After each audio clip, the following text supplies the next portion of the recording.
오늘 말씀 우리 한 목소리를 읽어보도록 하겠습니다. 대적자들, 우리는 하나. 예, 이 대적자들이 얘기를 하기를 우리는 하나다 이렇게 얘기를 합니다. 자, 말씀 한번 읽어보도록 하겠습니다. 마가복음 12장 37절. 다윗 자신도 그리스도를 주님이라고 부른다. 그런데 어떻게 그리스도가 다윗의 자손이 되겠느냐? 많은 무리가 예수님의 말씀을 기쁘게 들었습니다. 자, 우리 친구들 기억나죠? 사람들이 생각을 하는 거죠. 예수님은 이런 그 슈퍼맨이나 아이언맨이나 캡틴 아메리카나 이런 인물들처럼 정말 우리의 영웅이고 히어로 같은 그런 분이다 라고 생각을 하죠. 오늘날에 이제 그렇게 생각하는 사람들도 있습니다. 그런 것처럼 옛날에도 2000년 전에도 그렇게 얘기를 하는 사람들이 있었어요. 여기는 서기관이라고 있어요. 이 서기관은 오늘날로 말하면 선생님이에요. 티처인데 이 선생님이 이 아이들에게 이렇게 가르치는 거예요. 예수님이 오시면 힘이 막 엄청 세갖고 로마 제국을 이길 수 있을 거야 라고 이제 얘기를 하는 그런 내용이죠. 그래서 예수님 마치 다윗처럼 그렇게 생각을 합니다. 그런데 사실은 서기관도 다윗이 아니라는 거 알고 있었어요. 다윗 같은 그런 분이 오실 거라는 것을 사람들에게는 말을 했지만 그 모든 것은 사실은 거짓말이었던 거죠. 여기 있는 사람들의 손을 가만 보면 이게 누구의 손인지 알 수가 없죠. 누구의 손이 이렇게 뭉쳤을까? 여기 있는 사람이 대제사장, 사두개인들, 헤롯 당원들, 바리새인들, 서기관들, 헤롯까지 손을 딱 이렇게 모았어요. 그러면 그 당시에 정치 지도자들과 그 다음에 종교 지도자들 할 것 없이 모두 다 함께 손을 맞잡고 우리는 하나야 라고 하고선 이 사람들이 서로 얘기를 하기 시작하는 거죠. 근데 여기 보면 손이 하나가 더 있어요. 이게 무슨 손이죠? 이 손이 하나, 둘, 셋, 넷, 다섯, 6개여야 되는데 이 손이 모두 7개예요. 자세히 보세요. 이게 무슨 손이 있을 것 같아요? 여기 이렇게 모인 사람들 중에 사탄이 껴있는 거예요. 물론 이 사탄이 있는지 없는지도 이 사람은 알 수가 없겠죠.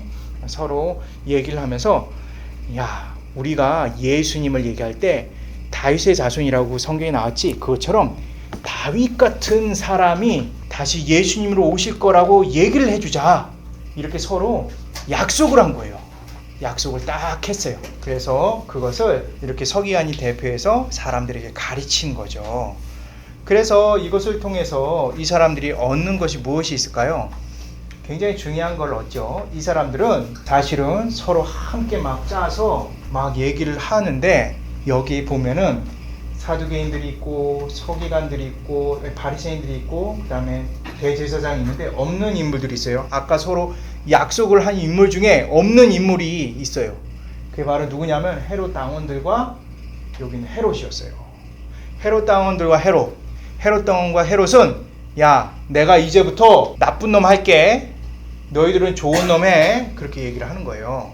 그래서 여기 있는 사람들은 좋은 놈이 돼갖고 백성들에게 얘기를 하는 거죠. 야, 로마 제국이 우리를 괴롭혀, 우리가 이거 가만히 있으면 안 되지.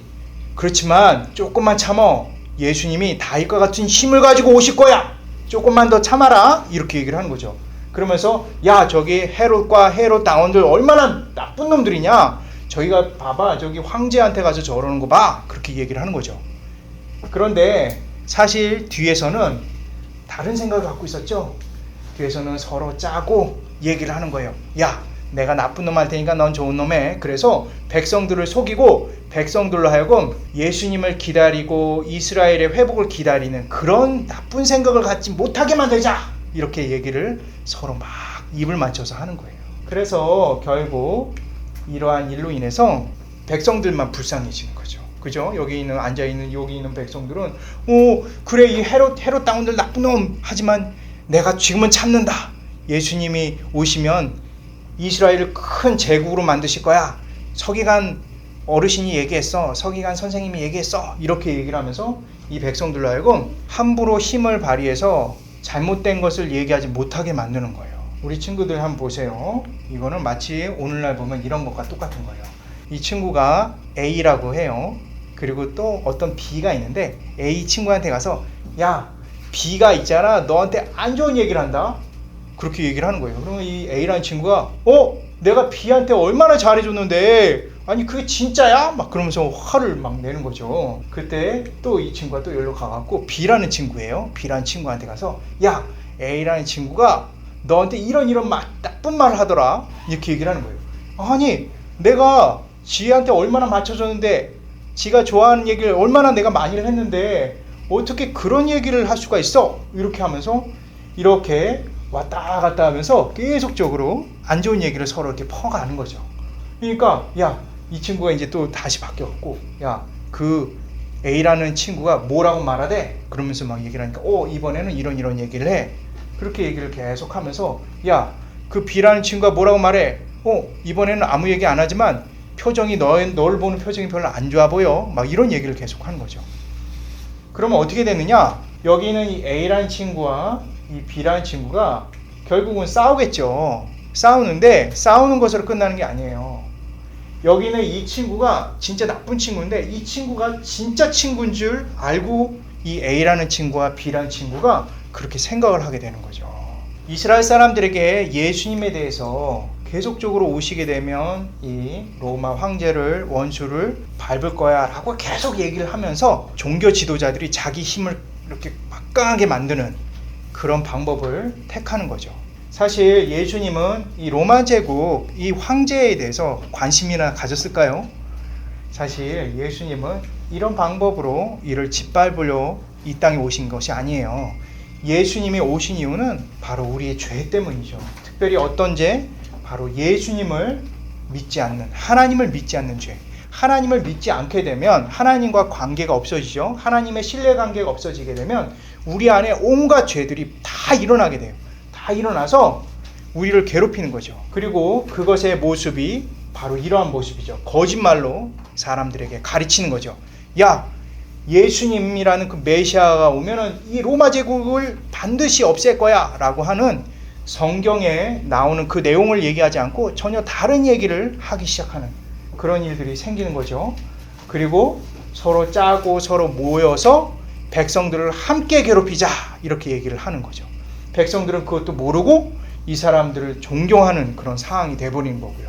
지난주에도 봤듯이 결국 이런 사탄에 속아서 걱정과 근심, 나쁜 생각으로 계속 살아가는 그런 모습이 되어버리는 거죠. 그리고 결국 이렇게 왔다 갔다 하면서 결국 이 친구에게, 이 거짓말하는 이 친구에게 지배받는 거예요. 그런 안타까운 그런 모습이 있죠. 그러한 모든 모습은 지난주 설교에도 나왔듯이 사탄이 이렇게 잡아서 이렇게 그 사람 위에 딱 올라타는 것과 크게 다르지 않아요. 사탄이 이러한 죄를 조장하는 것은 결국 그 실체가 바로 죄라는 거죠. 사람에게 있어서 가장 힘든, 사람을 가장 노예처럼 부려먹는 것은 바로 죄인 거예요. 그리고 그 죄는 결국 하나님을 믿지 않음으로 인해서 지옥에 빠지게 되는 거죠. 예수님은 이러한 모습에 너무나 슬퍼하셨고, 그래서 결국은 예수님이 십자가에 달려 우리를 위해서 죽으시고, 그리고 3일 만에 살아나셨죠.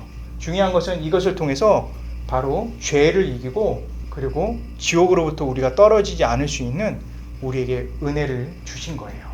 그래서 우리는 진짜 자유를 얻고 하나님으로부터, 예수님으로부터 손을 딱 맞잡게 되는 거죠. 예수님이 어떤 일이 있어도 내가 이 손 절대로 놓지 않을 거야 라고 지금 말씀하고 계시는 거죠. 그리고 나서 여기 있는 이 사람들의 죄에 대해서 얘기를 하는 거죠. 야, 너희들 그렇게 살면 안 돼. 어떻게 이렇게 나쁜 행동을 할 수가 있어? 라고 얘기를 하고 계시죠. 하지만 중요한 것은 이러한 사람들에게 얘기하는 것이 아니라 사실은 바로 우리 안에 있는 이 죄된 모습들, 그것에 대해서 예수님께서 정확하게 짚어주시는 거예요. 이렇게 당시 종교 지도자들이 사람을 속이고 하는 이런 모습이 아까 전에 봤던 그 종교 지도자들의 모습만은 아니에요. 우리의 모습도 그 안에 있다라는 거죠.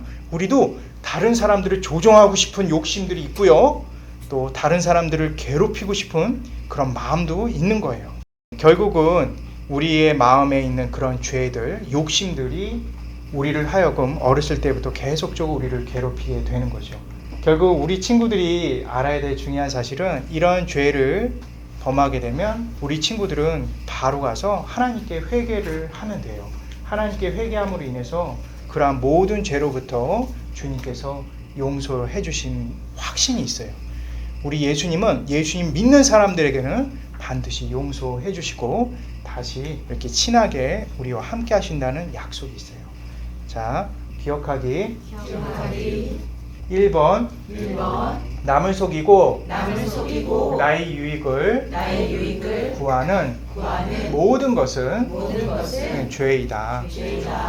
우리 친구들 보면 남을 속이고 나의 유익을 구하는 것이 이렇게 겉으로는 드러나지 않거나 실제로 그런 행동을 하지 않았어도 우리 마음에 나를 위해서 뭔가를 하고 싶다는 마음이 욕심이 조금이라도 생기면 그건 바로 죄인 거예요. 2번 모든 죄는 결국 예수님을 믿지 않기 때문에 생기는 것이다.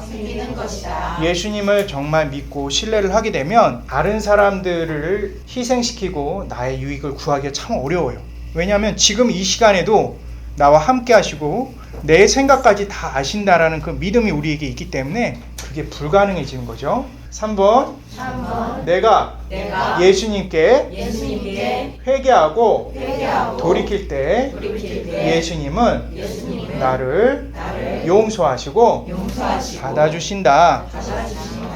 네. 예수님께 회개하고 돌이키면 예수님은 다 받아주세요. 예수님께서 나의 구원자라는 것을 믿는 친구들에게 주는 하나님의 특권이죠. 자, 손 모으고 우리 한 목소리로 기도하도록 할게요. 하나님, 감사합니다. 말씀을 보았습니다. 여기 나오는 나쁜 종교 지도자들이 나의 모습입니다. 하나님, 용서해 주세요. 나에게 은혜 주실 줄 믿습니다. 예수님의 이름으로 기도드렸습니다. 아멘.